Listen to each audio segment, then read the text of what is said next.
मुझे लगातार फ़ोन आ रहे हैं और अच्छा लग रहा है। तो तैयारी वगैरह आप कैसे किए थे? कि आप अपना इतना दिमाग में कंटेंट रखिए कि आपको कंटेंट की पहले कमी ना हो। थॉट प्रोसेस ये रहना चाहिए कि पढ़ना है, ये नहीं कि गधा मजदूरी करना है। कि बहुत ज़्यादा मेहनत किया है मैंने। जो जूनियर आपका ये वीडियो देख रहा हो उसको जुडिशरी तैयारी करना चाहता हो, जज बनना चाहते हो, तो उसको क्या संदेश देना चाहे, कैसे प्रिपरेशन करें? तो अब तो शादी वादी के लिए खूब प्रपोजल आ रहा होगा। सर आपका इंटरव्यू कितने टाइम तक चला था? क्वेश्चन वगैरह कौन कौन से पूछे थे? अपना गार्डन बनाए और बटरफ्लाइज के चक्कर में ना रहे फिलहाल। जैसे 3 इडियट में एक डायलॉग है, दोस्त फेल कर जाए दुख होता है लेकिन टॉप कर जाए ज़्यादा दुख होता है। नमस्कार दोस्तों, स्वागत है आपका अपने चैनल पे। आप देख रहे हैं अखंड एक्सप्रेस। आज हमारे साथ बिहार जुडिशियल सर्विस के टॉपर अर्पित केसरी जी हैं, जिन्होंने बिहार जुडिशियल सर्विस एग्जामिनेशन में 42nd रैंक हासिल की है और अपना जज बनने का सपना पूरा किया है। सर आप अपना इंट्रो दीजिए, कहाँ से आपकी स्कूलिंग हुई है, आप कहाँ से बिलोंग करते हैं? सर मेरा नाम अर्पित केसरी है। मेरे पिताजी का नाम संतोष केसरी है, माताजी का नाम अनीता केसरी है। मैं वही बनारस से, वाराणसी से, बाबा विश्वनाथ की नगरी से बिलोंग करता हूँ। जो मेन बनारस है मैं वहाँ से बिलोंग करता हूँ। बोलते हैं भाई, कई सारे लोग बनारसी बोल देते हैं कि बनारसी हैं, 10 साल 15 साल रह लिए कहते हैं खुद को बनारसी हैं। एक्चुअल में हम असली बनारसी है। 27 साल की उम्र हो गई, 26 साल की जो भी हो गई, हम एक्चुअल में हम असली बनारसी हैं, ये हम बताना चाहेंगे। हमारी स्कूलिंग हुई है यहीं भुलेटन है, वहाँ से आदर्श विद्या केंद्र से मैंने वहाँ पे कक्षा 8 तक पढ़ा। फिर उसके बाद मैं गया क्वींस इंटर कॉलेज है लौरा बीर के पास, वहाँ पे मैंने स्कूलिंग की, कॉमर्स पढ़ा 10 तक। उसके बाद श्री कमलाकर चौबे हमारे घर के ईश्वरगंगी के पास स्कूल थी, वहाँ तक मैंने 12 तक पढ़ा। उसके बाद मैं BHU की प्रिपरेशन किया और BCom में एडमिशन लिया यहाँ पे। उसके बाद मैंने BHU से ही LLB LLM किया और करेंटली आगे पढ़ाई कंटिन्यू है। सर कैसा महसूस हो रहा है आपको? अच्छा लग रहा है कि इतनी मेहनत के बाद मैंने ये रैंक हासिल की, अच्छा लग रहा है। अच्छा, जब रिजल्ट आया तो आप क्या कर रहे थे, कैसा महसूस हुआ उस टाइम? जब रिज़ल्ट आया तो मैं द्वारकाधीश मंदिर में था और आरती ख़त्म ही हुई थी, उसके बाद श्लोक चालू हुआ था। मैंने अपना रिज़ल्ट खुद नहीं देखा, मेरे मित्र हैं जो मुझे पढ़ाए हैं अभी तक, उन्होंने, अभिषेक सिंह जी हैं, वो मुझे बताएं कि आपका हो गया है। फिर उन्होंने मेरा रोल नंबर चेक किया, उसके बाद मैं भगवान का धन्यवाद किया और मैं रोने लगा। तो आपको लग रहा था सिलेक्शन हो जाएगा पहले से कि नहीं? इस बार मैंने यूपी भी दिया था, उसमें 1 नंबर से मेरा रुका था इंटरव्यू, तो मुझे इस बार खुद के लिए नहीं लग रहा था, लेकिन पूरी दुनिया बोल रही थी कि आपका हो जाएगा, तो उससे लगा कि मुझे कि हाँ सही में हो जाएगा। लास्ट मोमेंट तक मैं अपने आप से भी कहता रहा कि हो जाएगा। भले निगेटिव थॉट आते रहते हैं, वो डर रहता है कि यूपी में नहीं हुआ, इस बार भी नहीं होगा, लेकिन ये था कि इस बार भी नहीं होगा तो फिर उससे ज़्यादा मेहनत करेंगे। तो ये आपका कौन सा अटेम्प्ट था?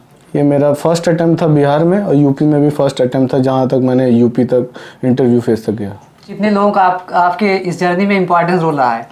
इम्पोर्टेंट रोल तो सभी का रहा है। मैं नॉलेज के क्षेत्र में मानना चाहूँगा अपने। आप श्रेय किसको देना चाहेंगे? श्रेय तो मैं अपने गुरुजी को देना चाहूँगा। हमारे मित्र हैं वो, मैं उनको गुरुजी ही बुलाता हूँ, अभिषेक सिंह जी हैं, उनको मैं श्रेय देना चाहूँगा। केवल उनका श्रेय नहीं है, कई सारे फैक्टर हैं, जैसे कि एक बड़ा पत्थर है और कई सारे छोटे पत्थर हैं, तो सभी का श्रेय है, ऐसा नहीं है किसी पार्टिकुलर का है। लेकिन नॉलेज के क्षेत्र में अगर मुझे सही तरीके से पढ़ना और जानकारी लॉ की अगर कोई किसी ने दी है तो अभिषेक सिंह जी हैं, जिनका 24th रैंक है। अच्छा, फैमिली वालों का और रिश्तेदारों का कैसा रिएक्शन था जब रिजल्ट आया? अभी भी रिएक्शन मिल रहे हैं मुझे, लगातार फ़ोन आ रहे हैं और अच्छा लग रहा है। आपको नॉर्मल फील होता है जब रिज़ल्ट आता है, लेकिन जब 2 लोगों का रिएक्शन आता है उससे आप खुश होते हैं कि हमने उनके लिए कुछ किया, तो ऐसा अच्छा लगता है। फिर तो तैयारी वगैरह आप कैसे किए थे? तैयारी हमने खुद से की थी। जजेस फैक्ट्री बोला जाता है लॉ फैकल्टी को। मैं जब यहाँ पे एंटर किया तो मेरा पहला ही था कि यहाँ जुडिशरी देना है, डे 1 से था, क्योंकि मैंने अपनी बुक भी पढ़ी, कई सारी बुक भी पढ़ी। मैं अपनी उस कम्युनिटी से बिलोंग करता हूँ जहाँ पे बिज़नेस के अलावा कोई कुछ नहीं सोचता।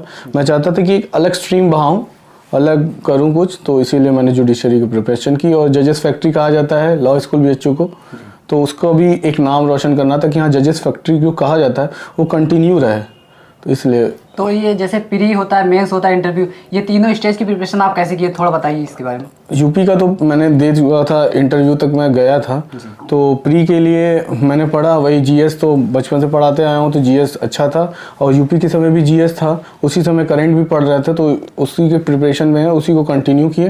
क्योंकि 24 मई 25 मई 26 मई तक यूपी का मेंस चला, उसके 8 दिन या 10 दिन बाद बिहार का प्री का एग्ज़ाम था, तो मैंने उस दौरान भी कंटिन्यू रखा अपनी स्टडी।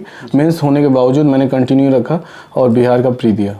तो ये जो इसमें कहते हैं प्रिपरेशन जो आपकी है, इसके लिए कौन सी बुक वगैरह कोई सजेस्ट करना चाहेंगे जो बुक सिलेबस अलग अलग हर स्टेट के अलग होते हैं। बिहार के लिए लॉ फाइटर साइंस के लिए जो बेस्ट मानी जाती है कि रिपीटेड क्वेश्चन कई सारे आते हैं, केवल रिपीटेड मतलब 60-80% रिपीटेड क्वेश्चन आते हैं साइंस के लिए, जीएस के लिए। तो उससे आप पढ़ सकते हैं करंट एडुटेरिया और कई सारे करंट की बुक्स कई सारे देख सकते हैं, वीडियोज़ भी इतने चले हैं उसको भी देख सकते हैं आप।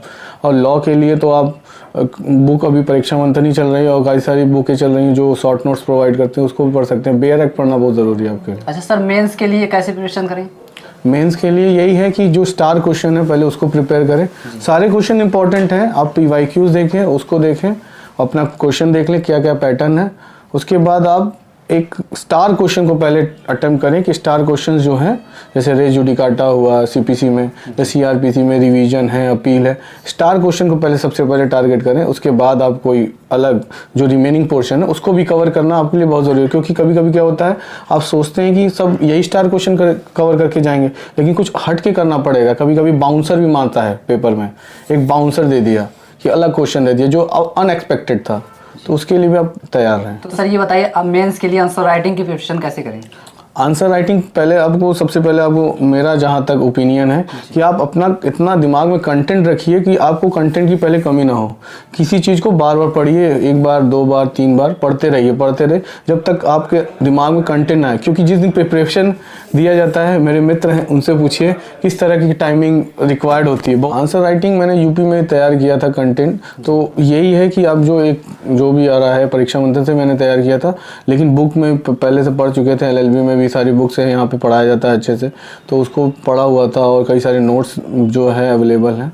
तो यहाँ पे एक दिलीप सर की शॉप है फोटोस्टेट की, वहाँ से भी कंटेंट उठाया था। अब कंटेंट अपना ज़्यादा से ज़्यादा दिमाग में रखिए और एक आंसर फ्रेमिंग का तरीका पता होना चाहिए कि कैसे क्या लिखना है, कि आपको पहले सेक्शन लिखने हैं, फिर ऑब्जेक्ट है तो ऑब्जेक्ट लिखना है, या फिर मैक्सिम है मैक्सिम लिखिए, उसके एसेंशियल बताइए, इलस्ट्रेशन दीजिए, फिर उसके बाद केसेस हैं जो भी लीडिंग केसेस हैं, जो रिसेंट केसेस हैं उसको पॉइंट आउट करिए, फिर कंक्लूजन आपका आंसर कंप्लीट हो गया। तो कंटेंट के बारे में सोचिए। राइटिंग करने से आपका यह नहीं कि यहाँ पे जो आंसर राइटिंग कर रहे हैं वहीं पे वो एग्जैक्ट आंसर फ्रेमिंग कर पाएँ, क्योंकि टाइम का वहाँ पे इशू होता है, बहुत ज़्यादा इशू होता है। किसी आंसर में आप ज़्यादा लिखने की, अच्छा लिखने की कोशिश करेंगे, दूसरा आंसर छूट जाएगा। आपका आंसर नहीं छूटना चाहिए, सबसे पहली बात तो ये आपको ध्यान रखना है आंसर राइटिंग के केस में। तो सर जैसे नोट्स वगैरह आप कैसे बनाते थे, बुक वगैरह से कि अलग से? नहीं, बुक पढ़िए, आप बुक से नोट्स बना सकते हैं और नोट्स ऑलरेडी अवेलेबल है मार्केट में, ऐसा नहीं कि नहीं अवेलेबल है। उस नोट्स को आप कैसे और बेहतर बना सकते, उसी नोट से सब पढ़ रहे हैं तो उस बुक रिफ़र कीजिए, कुछ एडिशनल पॉइंट्स ऐड कीजिए ताकि आपका आंसर अलग हो सके दूसरों से, ये हमेशा कोशिश करिए। जी। तो सर ये बताइए जैसे इसमें कौन कौन सा सब्जेक्ट इंपॉर्टेंट होगा यूडीसी के लिए? देखिए, जो बेसिक जो कोर सब्जेक्ट है वही सीपीसी, सीआरपीसी, एविडेंस, कॉन्स्टिट्यूशन, सारे सब्जेक्ट जो एलएलबी लेवल पे हैं, तो सारे का प्रिपरेशन आप अच्छे से करिए। क्योंकि अगर आप कई सारे हिंदी बेल्ट के अगर टारगेट कर रहे हैं तो सब में कुछ ना कुछ आएगा, और आप सोच रहे हैं कि मेंस में नहीं आएगा तो इंटरव्यू में वो पूछा जाएगा। क्योंकि इस बार मेरे से इंटरव्यू में इंटरप्रिटेशन और इक्विटी के क्वेश्चन पूछे गए, जो कि कहीं सिलेबस में नहीं आते। सिलेबस में है इक्विटी का क्वेश्चन, इक्विटी आता है आपका बिहार में ऑप्शनल सब्जेक्ट में अगर इक्विटी ले रहे हैं, लेकिन इंटरप्रिटेशन नहीं है। इंटरप्रिटेशन आपका प्री में है, उतना लोग पढ़ते नहीं है। तो आप अच्छे से कोई भी सब्जेक्ट एलएलबी लेवल की तैयार कर रहे हैं या बीएलएलबी पे, तो सबको सब्जेक्ट पे अच्छे से कमांड रखिए। अच्छा सर ये बताइए, इंटरव्यू में बेसिकली क्या चेक करते हैं, क्या पर्पज होता है इंटरव्यू? पर्पस ये होता है कि आपकी पर्सनैलिटी, आपका कम्युनिकेशन स्किल क्या मैटर करता है। मैंने भी कई सारे सॉरी बोले, ऐसा ही कि नहीं बोला, सॉरी बोला। बस ये जाइए, ये सोच करके जाइए, वो जो सीट है ना वहाँ पे आपको बैठना है और बैठे रहना है और कामनेस के साथ कूल कंपोज तरीके से बैठे रहना है और अच्छे से आंसर देना है। जब तक वो आपको भगाए इन द सेंस आपको कहे ना कि आप रिलैक्स मोड में बैठे रहिए कि आपका जज है वहीं बैठे हैं, चार लोग आपसे क्वेश्चन आंसर पूछ रहे हैं। ये थॉट प्रोसेस करके जाइए, तब आपको कोई दिक्कत नहीं होगी। ये मत सोचिए कि वहाँ से जल्दी से भागना है, ये आपके माइंड में नहीं होना चाहिए। बस ये थॉट प्रोसेस होना चाहिए कि वहाँ पे बैठे रहना है जब तक आपको खुद से ना भगाएं या फिर जाने को ना कहें। भगाएं इन द सेंस वही जाने को कहते हैं। ये थॉट प्रोसेस होना चाहिए आपको। सर आपका इंटरव्यू कितने टाइम तक चला था, क्वेश्चन वगैरह कौन कौन से पूछे थे? टाइमिंग का तो एग्जैक्ट पता नहीं, क्योंकि घड़ी तो वहाँ पे होती नहीं, तो जनरली 10-12 मिनट 15 मिनट का ही चलता है ऐसा लगता है, और एग्जैक्ट मुझे पता नहीं है। और क्वेश्चन मेरे इंटरप्रिटेशन और इक्विटी से ही थे और प्रोविजन से कोई क्वेश्चन नहीं थे। एक क्वेश्चन पूछा था मर्डर और कल्पेबल होमिसाइड में और एक टॉर्ट से क्वेश्चन थे। बाकी लक्ष्मीकांत की बुक लेके बैठे हुए थे, उससे पॉलिटी के क्वेश्चन पूछ रहे थे। तो कुछ क्वेश्चन बताया मैंने, कुछ नहीं बताया। बनारस से तो बनारस के बारे में पूछें, LLM के डिजर्टेशन के टॉपिक का खाली नाम पूछें, बस उतना ही रहा। अच्छा सर, ये बताइए कितने घंटे आप पढ़ते थे? 18-20 घंटे? नहीं 18-20 घंटे पढ़ने की ज़रूरत नहीं है। आप जब भी पढ़िए मन लगा के पढ़िए। और मैनेजमेंट आपको सीखना बहुत ज़रूरी है, टाइम का मैनेजमेंट, फैमिली मैनेजमेंट, क्योंकि प्रेशर होता है लड़कों के ऊपर या लड़कियों कोई के ऊपर भी प्रेशर होता है, लेकिन मैनेजमेंट आपको स्किल आना चाहिए। कैसे मैनेज करें, क्योंकि दोस्त को भी मैनेज करना है आपको, उसी में आपको अपने करियर को भी मैनेज करना, पढ़ाई को भी मैनेज करना है, खाने को भी मैनेज करना। मैनेजमेंट स्किल अगर आप सीख लिए तो आप कुछ भी कर सकते हैं, मेरा यही मानना है। तो सोशल मीडिया वगैरह जुड़े थे? सब हाँ जुड़े थे, ऐसा नहीं है बैकवर्ड कर दिया। अब एक स्टेट होता है माइंड का, सुबह से आप पढ़ रहे हैं, मान लीजिए 9 बजे आप पढ़ना स्टार्ट किए, तो ऐसा नहीं कि आप लगातार पढ़ रहे हैं, गधे मजूरी नहीं करना है। पढ़ते हैं, रिलैक्स मोड में आते हैं, फिर पढ़ते हैं। ये रहना चाहिए थॉट प्रोसेस, ये रहना चाहिए कि पढ़ना है, ये नहीं कि गधा मजूरी करना है, कि एकदम बोझा स्ट्रेस वो नहीं लेना है। पढ़ना है, फिर इतना मूड थोड़ा होता है, फ्रस्ट्रेट हो जाता है आदमी, तो यूज़ कर लिए। तो वो ऐसा नहीं है कि एकदम घुसे रहें पढ़ाई। अच्छा, क्लासेस के अलावा सेल्फ स्टडी कितना पढ़ते थे आप? हमारा तो कोरोना काल में ही चला गया, आधा 1.5 साल तो कोरोना काल में चला। उसके बाद LLM में ही मैंने पढ़ाई की जो भी की, तो उसमें बहुत ज़्यादा मेहनत किया है मैंने, ऐसा नहीं है कि नहीं किया। मेहनत करना पड़ेगा, मेहनत कोई सब्स्टिट्यूट नहीं है। अच्छा, कहाँ से आया कि हमें जज ही बनना है? कहाँ से आपको ये आया? ये इंस्पिरेशन मेरे दादाजी थे, वो लॉ किए, लेकिन कुछ फिर उसके बाद लाइब्रेरियन बन गए, गवर्नमेंट जॉब हो गए। तो मेरा ये एम था कि हम जुडिशरी में जाएं, क्योंकि मुझे ऐसा हो सकता है कि मैं बायस हूँ अपनी कम्युनिटी को लेकर। मैं चाहता था कि बिज़नेस के अलावा मैं एक ऐसी स्ट्रीम में जाऊँ जहाँ पे पावर हो और सम्मान हो और लोगों का लिए हम कुछ कर सकें, क्योंकि मुझे सत्य बहुत अच्छा लगता है। सच बोलना ही मेरे लिए, चाहे उससे किसी को हर्ट हो, मैं बोल देता हूँ, लेकिन बोलना नहीं चाहिए ऐसा सच। लोग बोलते हैं कि जो पब्लिक फेवर में, पब्लिक इंपॉर्टेंस के लिए हो, ऐसा ट्रूथ होना चाहिए। तो ये मुझे अच्छा लगता है। मुझे अच्छा लगता है अगर मेरा परिवार में कोई सदस्य भी गलत है तो उसको गलत ही बोलेंगे, हम सही नहीं बोलेंगे। वो उसमें हम इमोशनल टच नहीं देंगे कि अच्छा हमारा परिवार का लड़का है या फिर माँ है या बाप है, गलत है तो गलत है, चाहे हम गलत हो चाहे दूसरा कोई गलत हो। तो इसीलिए हमें शुरू से ही गलत और सही हम जानते हैं, और इसीलिए लगा कि हाँ आगे भी हम ऐसा अच्छा काम कर सकते हैं, जस्टिस दे सकते हैं। अगर मेरा ऐसा थॉट प्रोसेस है तो हम गलत को गलत, सही को सही बोल सकते हैं। अच्छा, आप कोई प्लान बी वगैरह रखे थे कि बस यही करना है जुडिशरी? मेरा प्लान बी तो बीच बीच में एग्ज़ाम मैंने दिया, लेकिन एक थॉट प्रोसेस था, फिर एक स्टेज के बाद आया कि कुछ भी हो जाए यही करना है, इसके अलावा कुछ नहीं करना है। बाकी पढ़ाई कंटिन्यू थी, मैंने दिया बाकी एग्ज़ाम भी दिया, कहीं 1 नंबर से, कहीं 10 नंबर से, कहीं फिज़िकल मेडिकल में ही छट गए, तो दिया है मैंने एग्ज़ाम। तो लेकिन प्रोसेस यही था कि इसको देना है, इसको ही करना है, चाहे 1 साल लगे चाहे 2 साल लगे, करना है इसी को, इसका कोई सब्स्टिट्यूट नहीं ढूंढना। तो अब तो शादी वादी के लिए खूब प्रपोजल आ रहा होगा? नहीं, ऐसा कुछ नहीं आ रहा है, कोई प्रपोजल नहीं आया अभी तक, ना हमें उम्मीद है आएगा। जो जूनियर आपका ये वीडियो देख रहा हो, उसको जुडिशरी की तैयारी करना चाहते हो, जज बनना चाहते हो, तो उसको क्या संदेश देना चाहे, कैसे प्रिपरेशन करें? पहले तो हम ये बोलेंगे अपने डिस्ट्रैक्शन को अपनी अट्रैक्शन के ऊपर कंट्रोल करें। आप अपना गार्डन बनाएं और बटरफ्लाइज के चक्कर में ना रहे, फिलहाल के लिए हम तो यही बोलेंगे। आप अपने परिवार को देखें, उस पर फोकस करें, अपने सेल्फ ग्रोथ पे फोकस करें, मैनिफेस्ट करें कि हम बन रहे हैं, हम हैं जज। अगर आप तैयारी करते डे 1 से अपने आप को मैनिफेस्ट करिए और भक्ति भाव में थोड़ा जुड़िए। भक्ति बहुत ज़रूरी है, बहुत ज़रूरी है, हमारे लिए तो बहुत ज़रूरी था, क्योंकि यूपी का इंटरफेस के बाद मैं भक्ति से जो जुड़ा हूँ, आज तक जुड़ा हूँ, आगे भी हम जुड़े रहेंगे।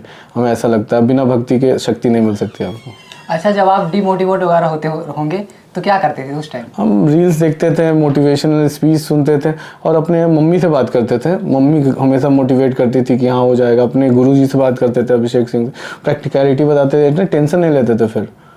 इसीलिए कई सारे दोस्त हैं हमारे, आनंद सिंह हैं और संजीव है और कई सारे दोस्त हैं, अमित जी हैं, कई सारे हमारे लोकल शिवेंद्र हैं, कई सारे हमारे जो सर्कल हैं, शुक्ला जी हैं और हमारे कई सारे और भी दोस्त हैं जो हमेशा मोटिवेट किए हैं मुझे। मेरा कभी ऐसा फ्रेंड सर्कल रहा ही नहीं जो बुरी संगतियों में हो। हमेशा भगवान जो भी पर्सन हमारे ज़िंदगी में लाए हैं, मेरे ज़िंदगी में जो आया है अच्छा ही रहा है किसी भी पर्पज़ से, और सब ने मेरी हेल्प की है और बहुत उसके लिए बहुत बहुत धन्यवाद है हम उसके लिए। चाहे माता हो, पिता हो, कोई मम्मी हो, पापा हो, मामा मामी, कोई भी हमारे एक एक पर्सन हमारे लाइफ में कंट्रीब्यूशन दिया है, तब मैं जा कर के आज जो भी हूँ उन्हीं के लिए हूँ।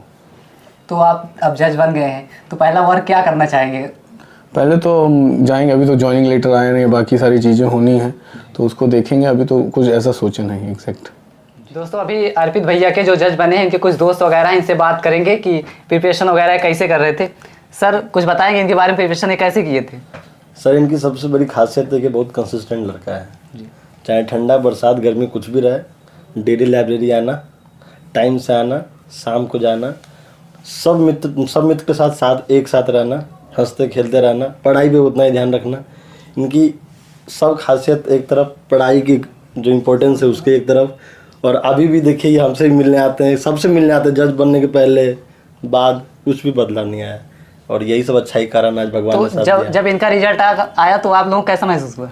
सर मैं यहीं पे था हॉस्टल में, लिस्ट आया और अब इसको लक बोले बैठ जो बोलना हो, PDF खोलते पहला वर्ड मुझे केसरी दिखा, और मुझे जेन्युइनली इतनी खुशी हुई क्योंकि मैं इसको 6 साल से जानता हूँ, हमारे साथ LLB किया है इन्होंने, पिछले 2018 साथ हैं।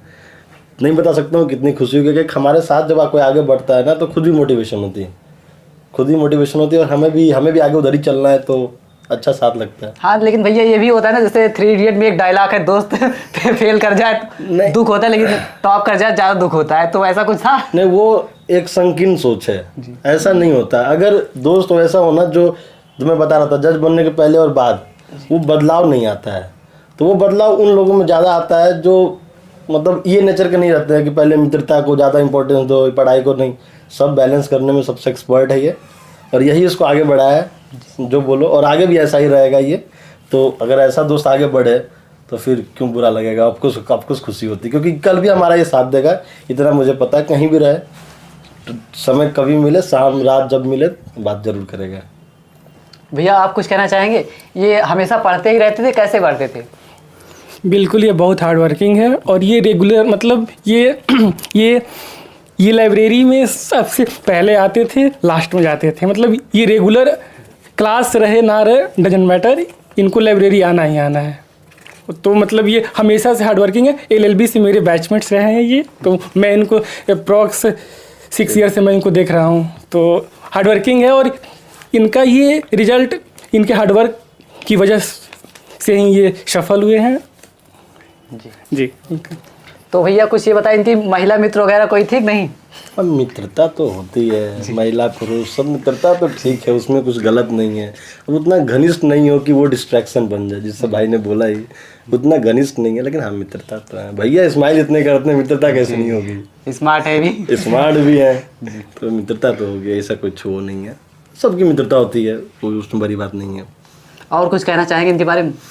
बस भाई, और जो भी मिले भाई और उसको पाए, और ऊंचा जाए और ऊंचा जाए, और जितना जा सकता भाई जाए, ठीक है। और ऐसे ही रहे बाय नेचर, हंसता खेलता, ये सब छोटी मोटी परेशानियों से दूर।